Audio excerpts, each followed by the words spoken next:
Capítulo 4. El Mesías moró con Dios. Cristo es el primogénito. El Señor Jesús, quien es llamado Cristo, estaba en el principio con Dios.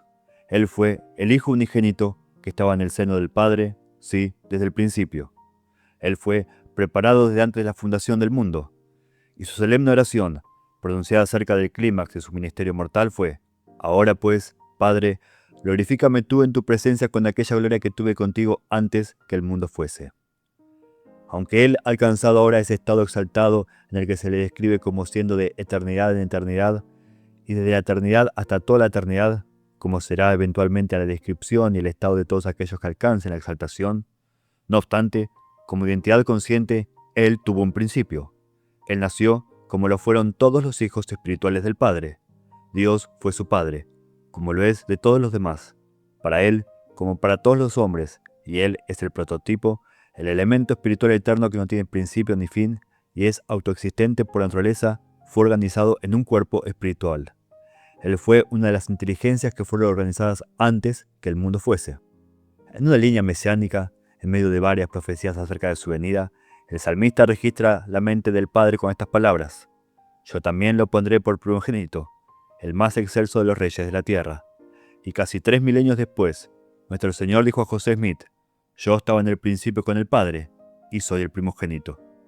Su siervo Pablo habló de él como el primogénito entre muchos hermanos, y como el primogénito de toda creación. Y así como la iglesia de Jesucristo es su iglesia terrenal, del mismo modo la iglesia de los primogénitos es su iglesia celestial. Sus miembros se limitan a seres exaltados, para quienes la unidad familiar continúa y que reciben una herencia en el cielo más alto del mundo celestial. El Mesías fue un hombre en espíritu. Los espíritus son seres eternos, hombres y mujeres creados a imagen del Padre eterno, de quien son descendencia. Sus cuerpos están formados de una sustancia más pura y refinada que aquella que compone el cuerpo mortal. No hay tal cosa como materia inmaterial. Todo espíritu es materia, pero es materia más fina o pura, y solo puede ser discernida por ojos más puros, dijo el profeta en Doctrina y Convenios 131:7. Y esta era la naturaleza y el tipo de cuerpo que poseía el primogénito antes de estar revestido de barro, mediante los procesos del nacimiento mortal. En ninguna parte se nos conserva esta verdad con mayor perfección que en el extracto que poseemos de los escritos de Moriancumer, el mayor de los profetas jareditas. Unos 2200 años o más antes de que nuestro Señor tomara sobre sí carne y sangre, permitió al hermano de Jared ver su dedo espiritual y luego todo su cuerpo espiritual, retirando el velo entre él y los mortales de una manera más completa de lo que jamás había hecho antes.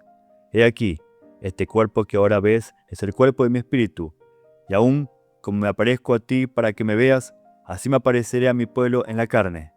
Moroni, quien conservó para nosotros esta visión jaredita, añadió el siguiente comentario: Jesús se mostró a este hombre en el espíritu, aún según la manera y semejanza del mismo cuerpo con el cual se mostró a los nefitas. En relación con esto, los antiguos apóstoles reunidos en el aposento alto reconocieron al Señor resucitado como el mismo ser con quien habían tenido trato familiar como mortal, todo lo cual, tomado en conjunto, es como si el Mesías eterno hubiera dicho: Como hombre espíritu, tenía manos y pies y todas las partes del cuerpo normal. Todo ello conforme al modelo del cuerpo glorificado de mi Padre, de carne y huesos. En la inmortalidad aparecí tal como aparecí en el estado espiritual, y luego salí del sepulcro de José, glorificado y exaltado, con un cuerpo de carne y huesos que, en apariencia, es semejante tanto a mi cuerpo espiritual como a mi cuerpo mortal, y así como es conmigo, así será como todos los hombres. Yo soy el prototipo. Elohim presenta su plan. Dios el Padre eterno, Padre del primogénito de todas las huestes espirituales, como ser exaltado y glorificado, poseedor de todo poder y dominio, de todo conocimiento y de toda verdad, personificación y encarnación de todos los atributos divinos, ordenó y estableció, por su propia voluntad, el plan de salvación, mediante el cual Cristo y todos sus demás hijos espirituales pudieran tener poder para avanzar y progresar y llegar a ser como Él. Dios ordenó el plan, Él lo estableció, es su plan. No fue adaptado por el Padre como resultado de una sugerencia procedente de Cristo y otra originada con Lucifer. El Padre es el autor del plan de salvación, un plan que Él creó para que Cristo, su primogénito, y todos los demás de sus hijos espirituales pudieran ser salvados. Tal como lo expresó José Smith, Dios mismo, al encontrarse en medio de espíritus y gloria, por ser más inteligente, vio conveniente instituir leyes mediante las cuales los demás tuvieran el privilegio de avanzar como él. Enseñanza del profeta José Smith. El plan del Padre, conocido al principio como el Evangelio de Dios, fue enseñado a Cristo, a Lucifer y a todos los hijos espirituales de nuestro Padre.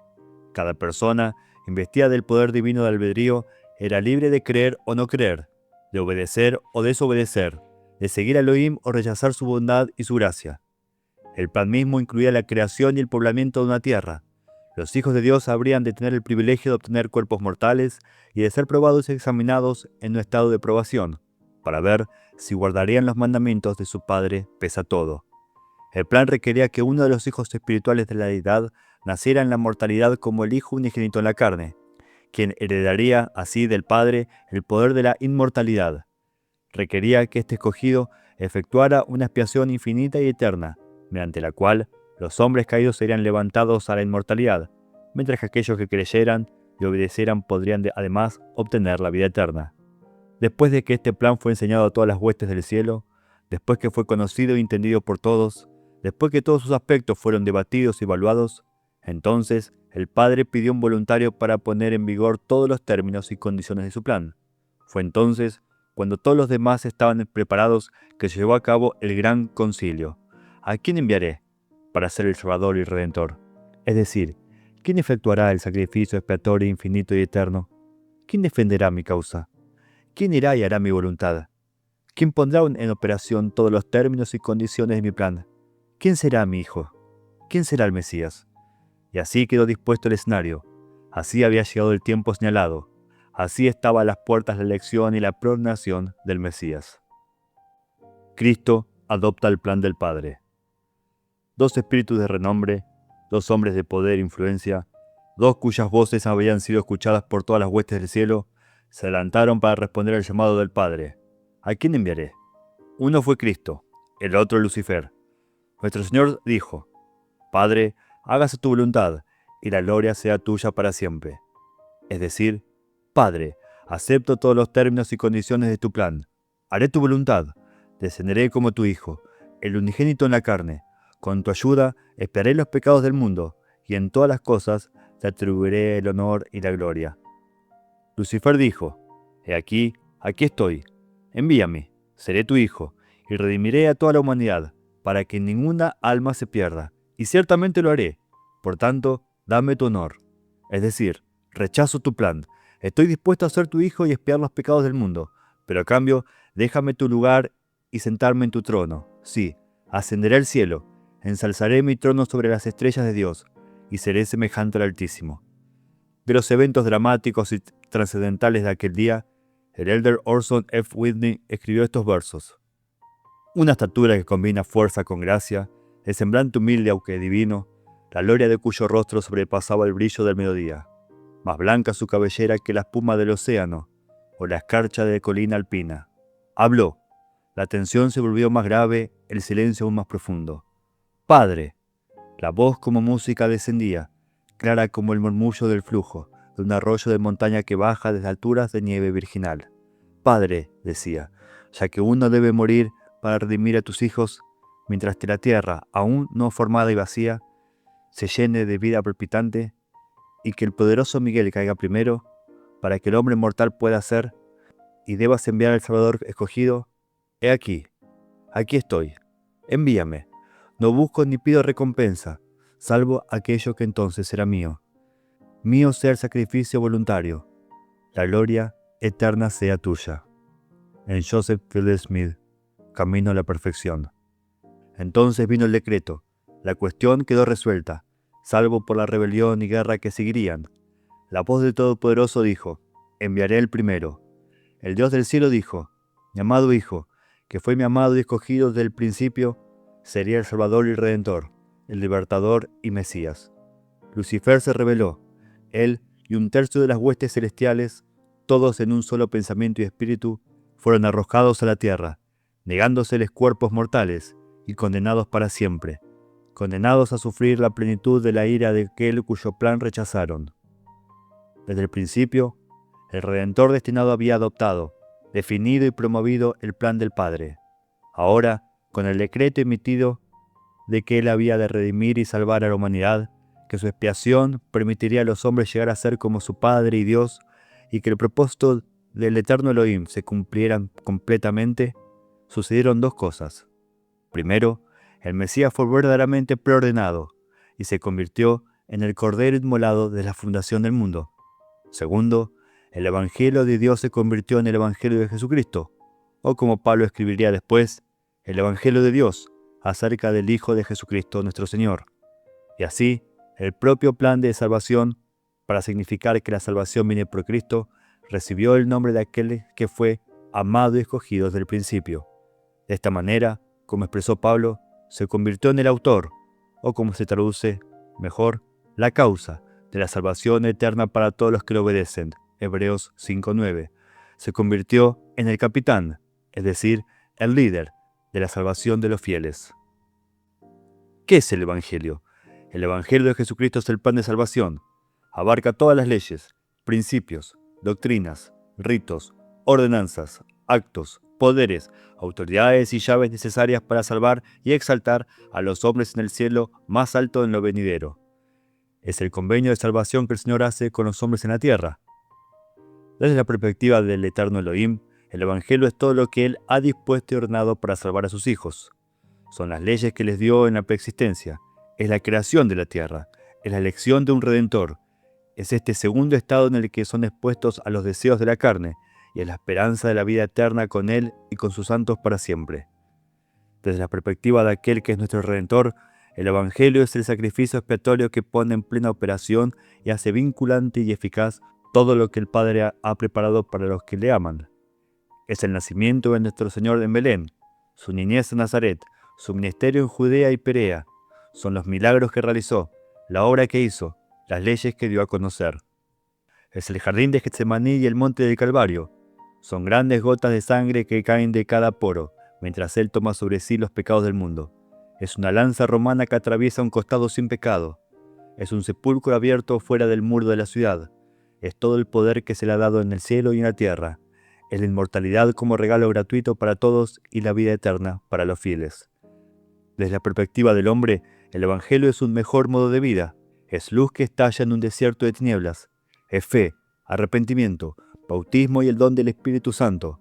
Son señales, dones y milagros.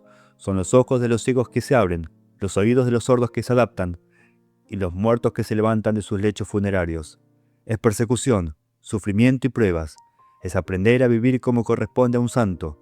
Es vencer al mundo hasta que, eventualmente, en gloriosa inmortalidad, los verdaderos santos habiten con aquel que es su amigo y a cuya imagen han sido moldeados. El Evangelio es todo esto y 10.000 veces 10.000 cosas más. Pero todo lo que es, todo lo que ha sido y todo lo que será, todo lo que le pertenece, tiene su centro en aquel que dan testimonio los profetas y de quien habla esta obra. ¿Cuánto podemos repetir que la salvación está en Cristo y viene a las almas contritas que viven su ley?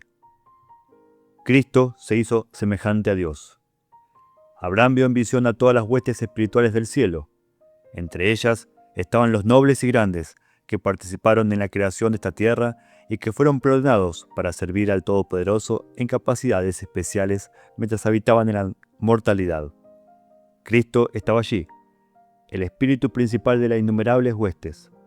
De él dice la narración, estaba uno entre ellos semejante a Dios, y dijo a los que estaban con él, descenderemos, pues hay espacio allí, y tomaremos estos materiales y haremos una tierra en la cual éstos puedan habitar.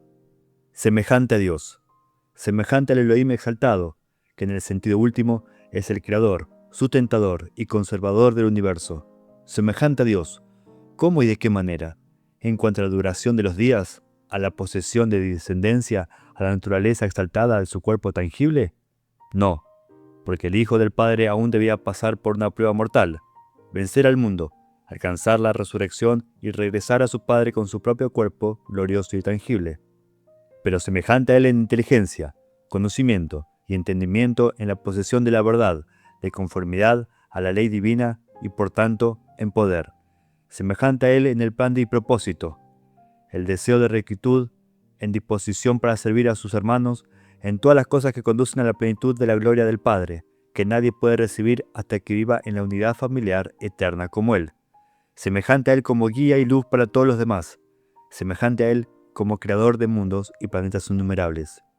Pero, aunque poderoso y glorioso como era entonces el Mesías Espíritu, y el título El Señor Omnipotente, describe su ya alcanzada divinidad eterna, aún debía obtener un cuerpo mortal y luego un cuerpo inmortal, antes de poder entrar en la plenitud de la gloria de su Padre y de su Dios. Debía lograr su propia salvación cumpliendo en la tierra la voluntad del Padre en todas las cosas. Aunque era hijo, dice Pablo, aprendió obediencia por lo que padeció.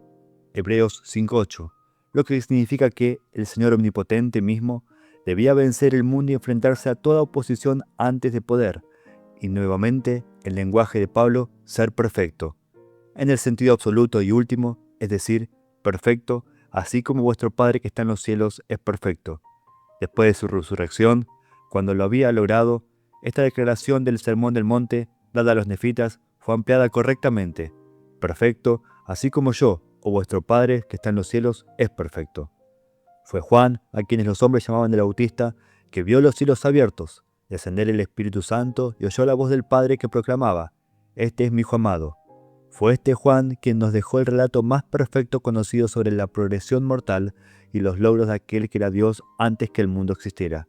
Y yo, Juan, escribió, vi que no recibió la de la plenitud al principio, sino que recibió gracia sobre gracia, y no recibió la de la plenitud al principio, sino que continuó de gracia en gracia hasta recibir una plenitud. Y así fue llamado Hijo de Dios, porque no recibió de la plenitud al principio. Luego, este antiguo testigo relató el bautismo mismo y continuó: y yo, Juan, doy testimonio de que recibió una plenitud de la gloria del Padre, y recibió todo poder, tanto en el cielo como en la tierra, y la gloria del Padre estaban con él, porque él habita en él. Lo cual concuerda con el propio pronunciamiento de nuestro Señor, hecho después de su resurrección a sus antiguos apóstoles: toda potestad me es dada en el cielo y en la tierra. Cristo es el Creador. Descenderemos, porque hay espacio allí, y tomaremos estos materiales y haremos una tierra en la cual estos puedan habitar. Así habló aquel que era semejante a Dios, y así lo hicieron, Cristo, Miguel y toda esta gran hueste de nobles y grandes, todos laborando en sus esferas asignadas, todos ayudando al gran Creador que es Cristo, y Él y ellos, todos sujetos al Padre de todos, en quien habita toda plenitud y perfección. Pero en lo que a Cristo mismo respecta, este pequeño planeta era apenas un grano de polvo en una tormenta sobre el Yara. No hay una sola tierra, sino muchas. No hay un solo planeta habitado por los hijos de nuestro Padre, sino un número infinito. Moisés, por el poder de Dios, vio muchas tierras, y a cada tierra se la llamó tierra, y había habitantes sobre la faz de ellas. Y el Todopoderoso le dijo: porque para mi propio propósito he hecho estas cosas, y por la palabra de mi poder las he creado, las cuales son de mi unigénito, lleno de gracia y de verdad. Y mundos sin números he creado, y por el Hijo las he creado, que es mi unigénito. He aquí, muchos mundos han pasado por la palabra de mi poder, y hay muchos que ahora existen, y son innumerables para el hombre, mas todas las cosas están numeradas para mí, porque son mías y las conozco. Moisés 1, del 29 al 35. Mundos sin número, innumerables para el hombre. No existe manera más finita de concebir la magnitud de los mundos creados por Cristo por orden de su Padre. Cuenta los granos de arena en todas las playas y en todos los desiertos del mundo. Suma las estrellas del firmamento para buena medida. Multiplica el total por sumas semejantes de otros mundos. ¿Y qué obtenemos? Apenas un punto en la vasta extensión de un universo infinito, todo creado por Cristo. Enoc, guiado por el Espíritu, en conversación con el Señor, lo expresó así: si fuese posible que el hombre contara las partículas de la tierra, sí, millones de tierras como esta, no sería sino un comienzo del número de tus creaciones, y tus cortinas están aún extendidas. Y Cristo es el creador de todos ellos, un hecho que, aunque no tan dramáticamente expresado como por Enoc, ha sido conocido en todas las edades cuando la iluminación espiritual descansaba sobre el pueblo. ¿Acaso nuestra revelación no dice: por Él, y para Él, y de Él han sido creados los mundos? Doctrina y Convenios 76-24. ¿No registró Juan: todas las cosas por Él fueron hechas, y sin Él nada de lo que ha sido hecho fue hecho? Juan 1 y 3. ¿Y Pablo no dijo del Padre: Dios nos habló por medio de su Hijo, a quien constituyó heredero de todas las cosas, por quien asimismo hizo los mundos, Hebreos 1 del 1 al 2. ¿Y no son también estas sus palabras respecto a Cristo? Porque hay un solo Señor, Jesucristo, por quien son todas las cosas y nosotros por Él, 1 Corintios 8:6. Y nuevamente, hablando del Hijo amado de Dios, por Él fueron creadas todas las cosas, las que hay en los cielos y la tierra, visibles e invisibles, sean tronos, dominios, principados o potestades, todo fue creado por medio de Él y para Él, y Él es antes de todas las cosas, y por Él subsisten todas las cosas. Colosenses 1, del 16 al 17. ¿Acaso es de extrañar que se le conociera desde antes como el Señor omnipotente que reina, que era y es de toda eternidad a toda eternidad, el Padre de los cielos y de la tierra, el Creador de todas las cosas desde el principio? Mosías 3, 5 y 8. El Mesías, Padre de los cielos y de la tierra. Así habla el Señor vuestro Dios, aún Jesucristo. Yo soy el mismo que habló, y el mundo fue hecho, y todas las cosas vinieron por mí. Así habló el gran Creador, el mismo Padre eterno de los cielos y de la tierra. Mosías 15:4. A su siervo y vidente José el profeta. Yo soy Jesucristo, el Hijo de Dios. Yo creé los cielos y la tierra, y todas las cosas que en ellos hay. Yo estaba con el Padre desde el principio. Así habló el remanente preservado de los nefitas cuando descendió del cielo a ministrar personalmente entre ellos.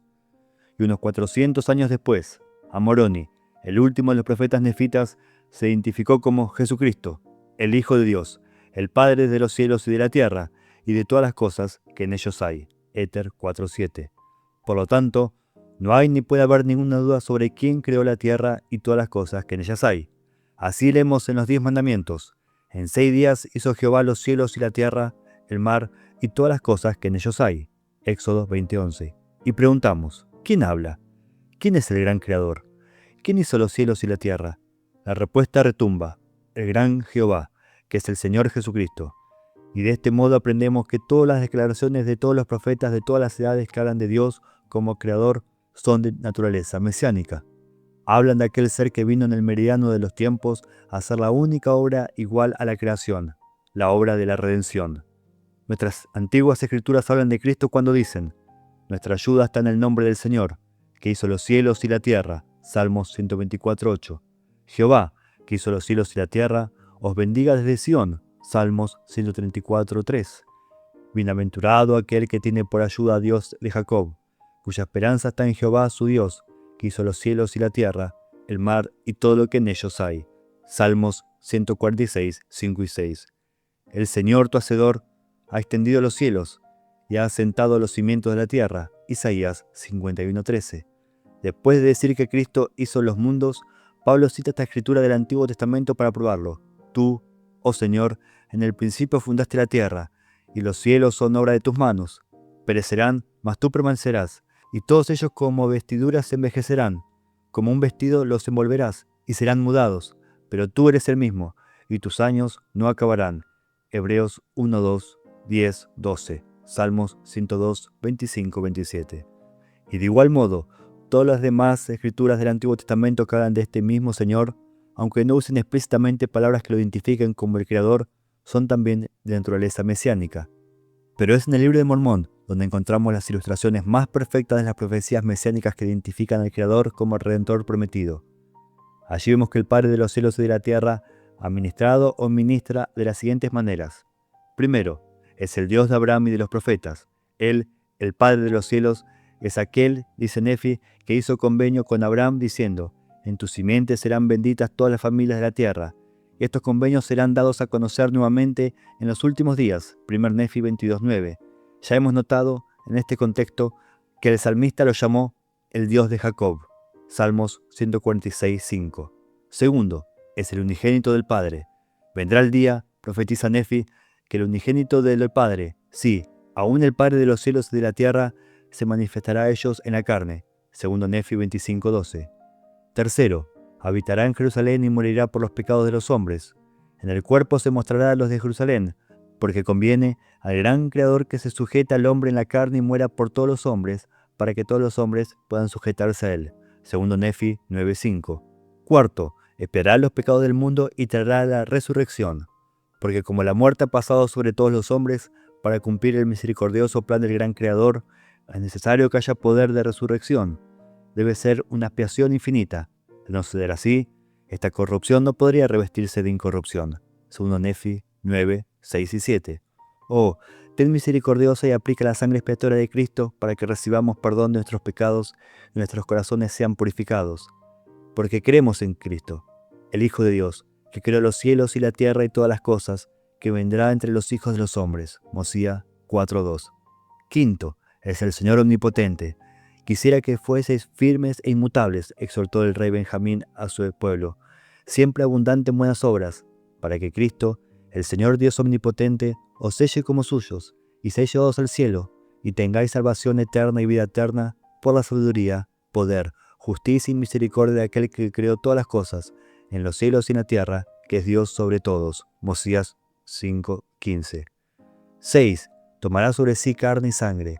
Hablando de la muerte de Abinadí en manos del rey Noé y sus malvados seguidores, Dimi dijo a su pueblo: han matado a un profeta del Señor, porque les dijo que Cristo era Dios, el Padre de todas las cosas, y que debía tomar sobre sí la imagen del hombre, y sería la imagen según la cual el hombre fue creado al principio, o en otras palabras, les dijo que el hombre fue creado a imagen de Dios, y que Dios descendería entre los hijos de los hombres, tomaría carne y sangre, y recorrería la faz de la tierra. Y ahora, por haber dicho esto, lo pusieron a muerte. Mosía 7, 26 al 28. Séptimo, ofrece salvación mediante el bautismo y la rectitud personal.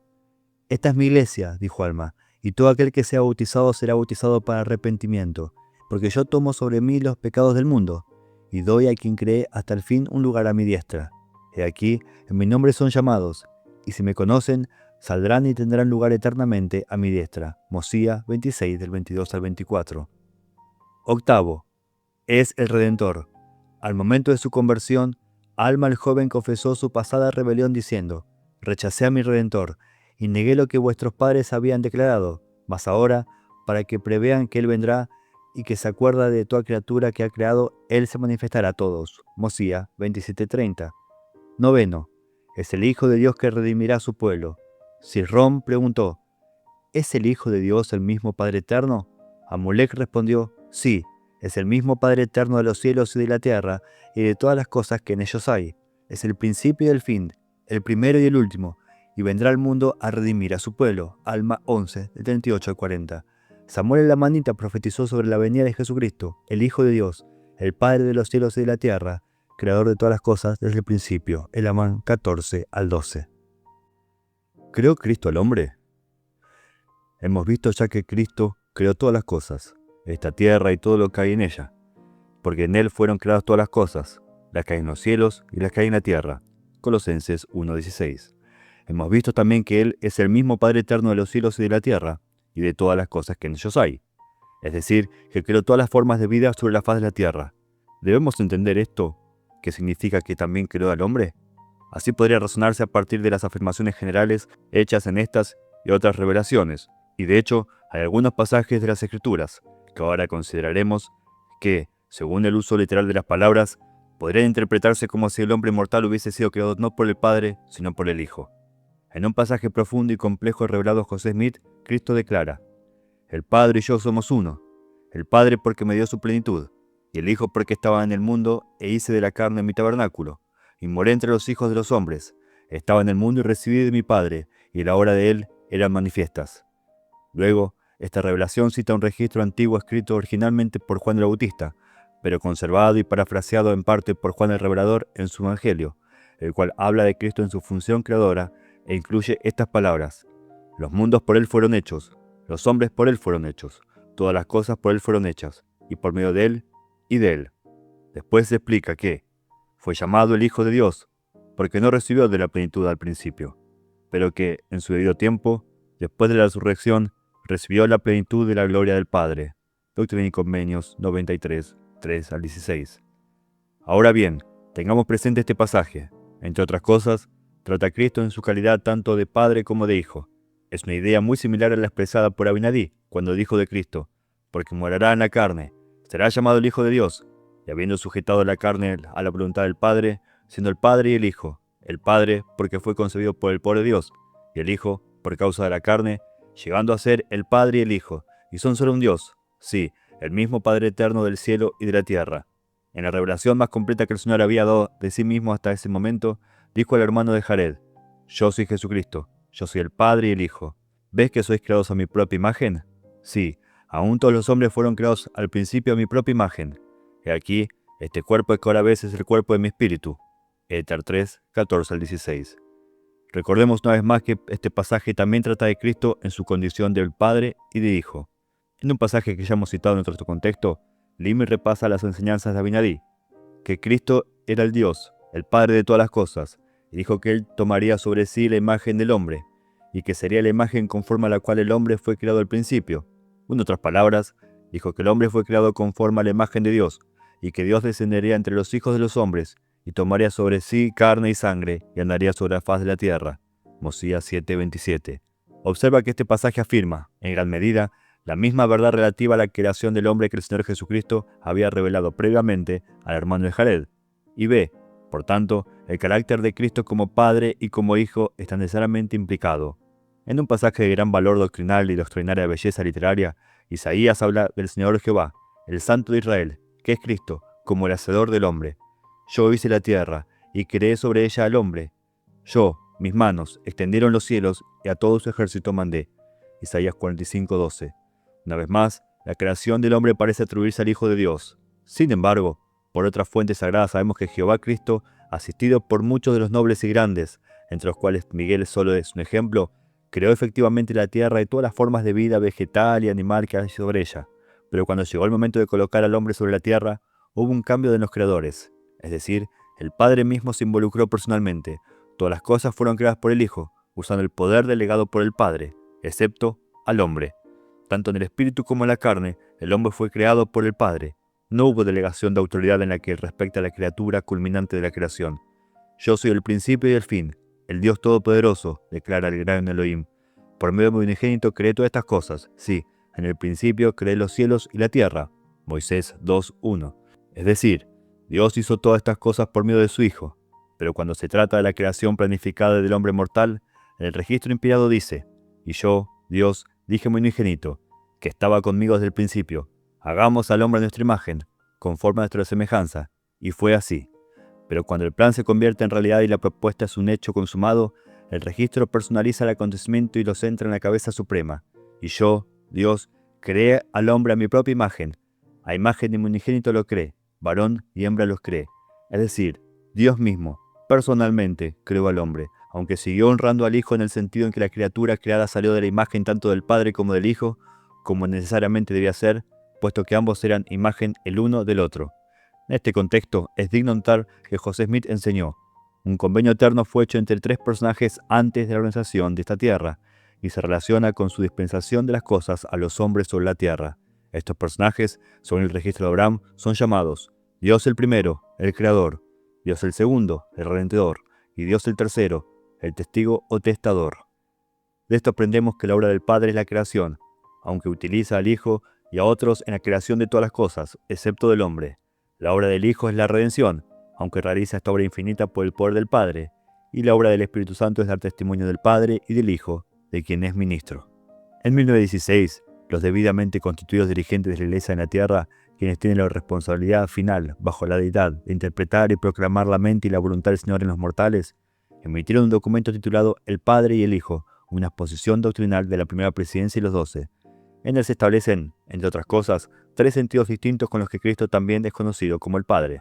Primero, es el Padre como Creador, el Padre de los cielos y la tierra. Segundo, es el Padre de aquellos que permanecen en su Evangelio, el Padre de todos los que toman sobre sí su nombre y son adoptados en su familia.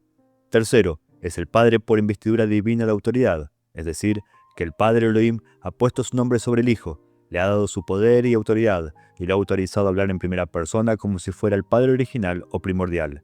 En todos sus tratos con la familia humana, declaran los hermanos en esta exposición oficial, Jesús, el Hijo, ha representado y aún representa a Elohim, su Padre, en poder y autoridad. Esto es cierto de Cristo en su estado preterrenal, antemortal o no encarnado, en el cual era conocido como Jehová, también durante su encarnación en la carne, y durante sus labores como espíritu sin cuerpo en el mundo de los muertos, y desde entonces en su estado resucitado. El Padre puso su nombre sobre el Hijo, y Jesucristo habló y ministró en y por medio del nombre del Padre. En lo que respecta a poder, autoridad y condición divina, sus palabras y actos fueron y son del Padre. James et al. Artículos de Fe. Sus palabras y actos fueron y son los del Padre. Están tan perfectamente unidos en todas estas cosas que en circunstancias similares piensan los mismos pensamientos, dicen las mismas palabras y realizan los mismos actos. El Hijo puede hablar al hombre en su propio nombre y luego, para dramatizar e enseñar con mayor fuerza lo que está implicado, comenzar a hablar en el nombre de su Padre, sin siquiera una pausa en la presentación del pensamiento. Comienza la sección 29 de Doctrina y Convenios diciendo: escuchad la voz de Jesucristo, vuestro Redentor, el gran yo soy, cuyo brazo de misericordia ha expiado vuestros pecados, y sin vacilación ni explicación asume la voz del Padre, diciendo: yo, el Señor Dios, enviaré ángeles para declararles arrepentimiento y redención, mediante la fe en el nombre de mi unigénito. En tal contexto, el significado es claro. Cristo está eligiendo hablar en primera persona como si fuera el Padre. Así leemos los diversos pasajes en los que se declara haber creado al hombre, y aunque el significado no se expresa con la misma claridad en la sección 29, el principio es el mismo. Una vez más, está enseñando lo que hizo el Padre, aunque para los espiritualmente no instruidos parece como si se dijera que él mismo lo hizo.